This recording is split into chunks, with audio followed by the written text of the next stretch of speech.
ബെല്ലടിച്ചാലേ ക്ലാസ്സിൽ കയറാവൊന്നുമില്ല, കുറച്ച് നേരത്തെ ആവാ.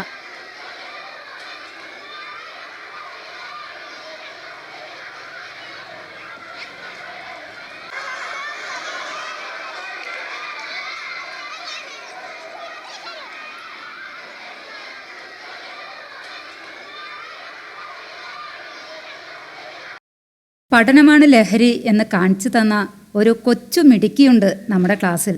അതാരാണെന്നറിയോ? ഉത്തര, ഇങ്ങോട്ട് വരൂ.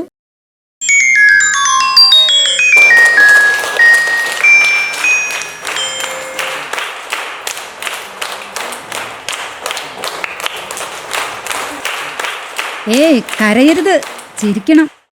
ശരി, അത് പോട്ടെ, നമുക്ക് ക്ലാസ് തുടങ്ങിയാലോ? നമ്മളിപ്പോൾ പഠിച്ചുകൊണ്ടിരിക്കുന്നത് നെൽകൃഷിയെക്കുറിച്ചായിരുന്നില്ലേ?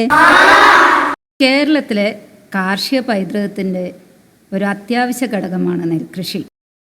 ഒരു ഭക്ഷ്യവിള എന്നതിലുപരി ആരോഗ്യം, സംസ്കാരം, പൈതൃകം എന്നിവയുമായി ബന്ധപ്പെട്ടിരിക്കുന്ന ഒന്നാണ് നെൽകൃഷി. മനസ്സിലായോ?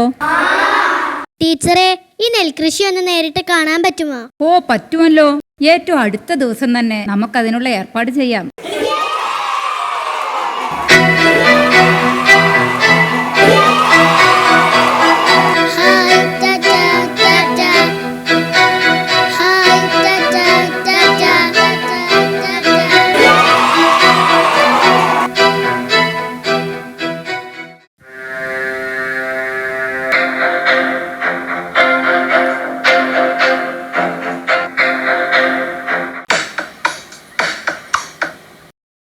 അമ്മേ, അമ്മേ, അമ്മേ, അമ്മേ. എന്താ അമ്മയ്ക്ക്? ഇത് കണ്ടോ? ഇതിൽ 5 മാർക്ക് കുറവാണല്ലോ. എനിക്കാണ് ക്ലാസ്സിൽ ഏറ്റവും കൂടുതൽ മാർക്ക്. 50-ൽ 45. അത്ര കുറവൊന്നല്ല, അവസാനത്തെ പരീക്ഷ ഒന്നല്ലല്ലോ. തർക്കുത്തരം പറയുന്നോടി. വന്ന് കയറുന്നതിന് മുമ്പ് തന്നെ തുടങ്ങിയോ? നിങ്ങളാണ് അവളെ ഇത്രയും വഷളാക്കുന്നത്. അതിനിപ്പോ എന്താ വേണ്ട? ഞാനൊരു 100 തവണ പറഞ്ഞതാ ആ സ്കൂളിൽ ചേർക്കണ്ടെന്ന്. ഞാനിപ്പോ അവിടെ പഠിച്ചു പറഞ്ഞാണ്, ഒരു കുറവുണ്ടായിട്ടില്ല. എല്ലാം കൂടുതലേ ഉള്ളൂ. നീ ബഹളം വെച്ചിട്ട് ഒരു കാര്യമില്ല. ആവശ്യത്തിന് മാർക്ക് അവൾക്കുണ്ട്. ഇതാ ഞാൻ പറഞ്ഞത്, ഈ വീട്ടിൽ എന്റെ വാക്കിന് ഒരു വിലയുമില്ല. പട്ടണത്തിൽ വിട്ട് പഠിപ്പിച്ച് മറ്റൊരു മുമ്പിൽ പൊങ്ങച്ചം പറഞ്ഞ് നടക്കാനല്ലേ? അതെ. നടക്കില്ല. നടക്കും. എനിക്കറിയാം എന്താ ചെയ്യേണ്ടതെന്ന്. അമ്മ അടുത്ത് ബഹളം വെച്ചിട്ട് ഒരു കാര്യമില്ല. വേറെ സ്കൂൾ ഉണ്ടോന്ന് ഞാനൊന്ന് നോക്കട്ടെ. അമ്മ പോയി പഠിക്കേണ്ടി വരും.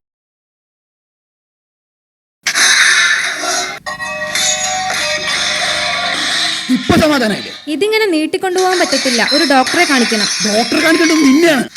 ഇപ്പൊ ഞാനാണ് കുറ്റക്കാരി.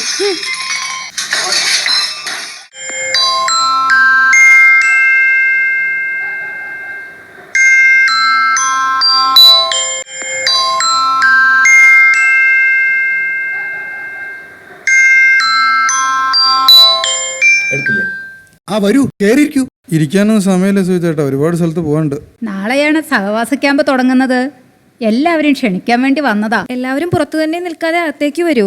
അവൾ പഠിക്കാൻ മിടുക്കിയാണ് കേട്ടോ, അവളുടെ പഠിപ്പ് മുടക്കരുത്. ആലോചിക്കാം. മറ്റന്നാൾ ക്യാമ്പിൽ 2 ആളും പങ്കെടുക്കും. അതിനെന്താ, ഞങ്ങളുണ്ടാവേ. എന്നാ ശരി.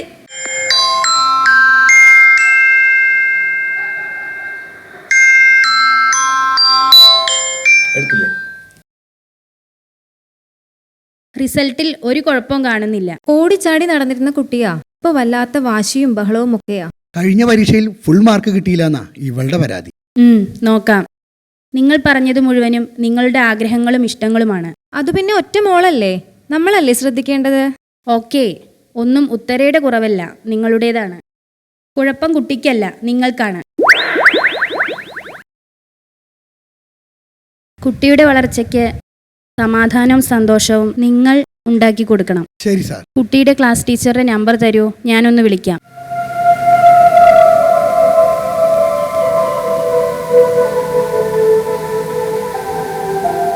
ഹാപ്പി ആയിട്ട് പോകൂ. പറ്റുമെങ്കിൽ ഇന്ന് തന്നെ ക്ലാസ് ടീച്ചറെ ഒന്ന് കണ്ടോളൂ.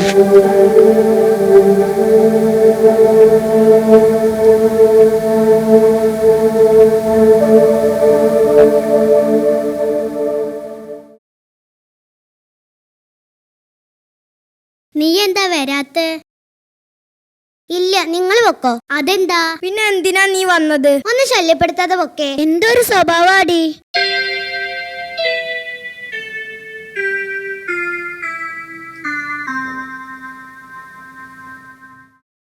നമ്മൾ കാലങ്ങളായി ഭക്ഷണത്തിന് അരിയാണ് ആശ്രയിക്കുന്നത്.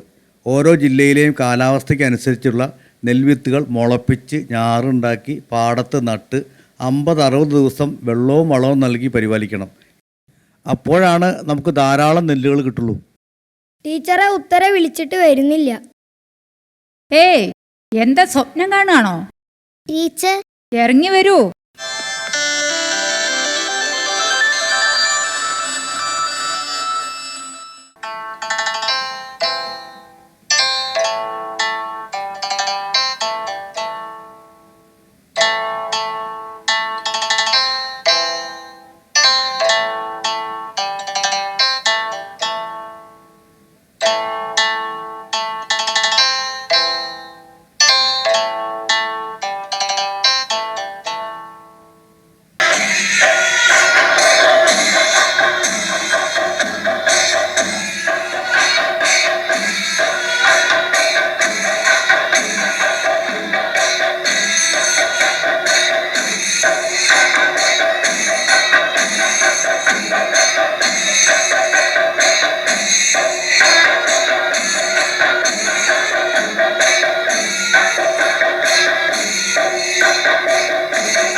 ഒരു ദിവസമെങ്കിലും ഒത്തുചേരാനും ഒന്നിച്ച് താമസിക്കാനും ഒന്നിച്ച് പഠനാനുഭവങ്ങൾ നേടാനും ഒക്കെയുള്ള ഒരു അവസരം ഉണ്ടാകുക എന്നതാണ് സഹവാസ ക്യാമ്പ് എന്ന ആശയം വഴി.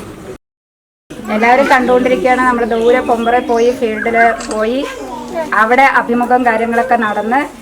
പണ്ട് കാലത്ത് നമ്മുടെ എല്ലാം വീടുകളിൽ നെല്ല് പുഴുങ്ങി വെയിലത്തുണക്കി ഉരലിൽ കുത്തി അരിയാക്കുമായിരുന്നു. നല്ല ജൈവവളം ഉപയോഗിച്ചുണ്ടാക്കിയ നെല്ലിന്റെ അരിക്കൊരു പ്രത്യേക രുചി ആയിരുന്നു. അതൊക്കെ പഴയ കാലം. ഇപ്പൊ ഒക്കെ ഓൺലൈൻ ബുക്കിംഗ് മുത്തശ്ശിയെ. ഞങ്ങൾ പുതിയ തലമുറക്കാരാണ്.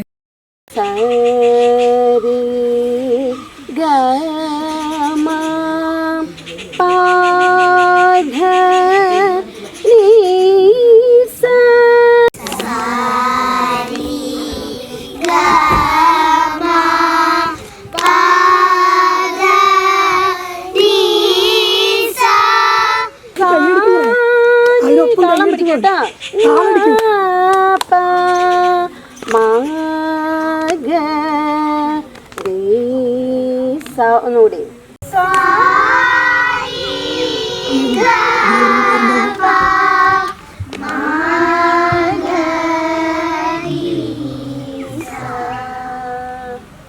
ബാക്കി അടുത്ത ക്ലാസ്സിൽ.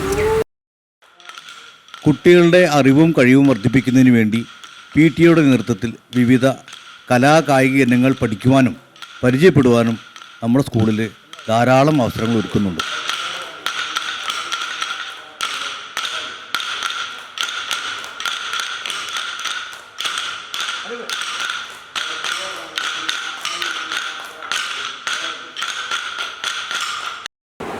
നമ്മുടെ വിദ്യാലയത്തിൻ്റെ ഈ വർഷത്തെ സഹവാസ ക്യാമ്പ് 2ാം ദിവസത്തെ 2ാമത്തെ സെക്ഷനാണ് ഇപ്പോൾ അരങ്ങേറാൻ പോകുന്നത്.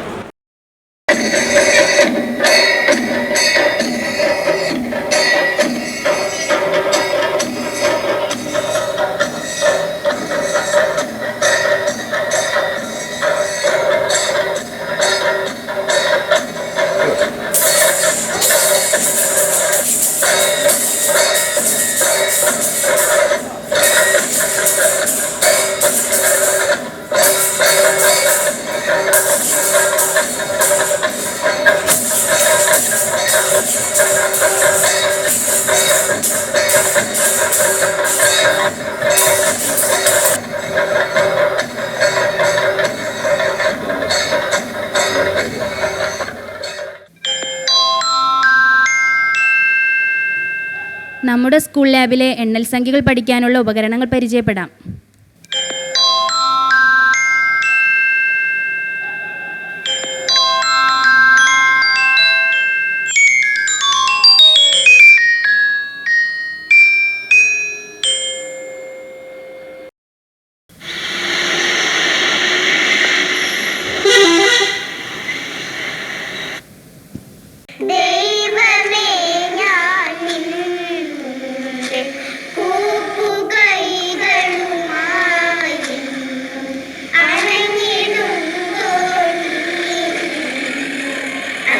ശരി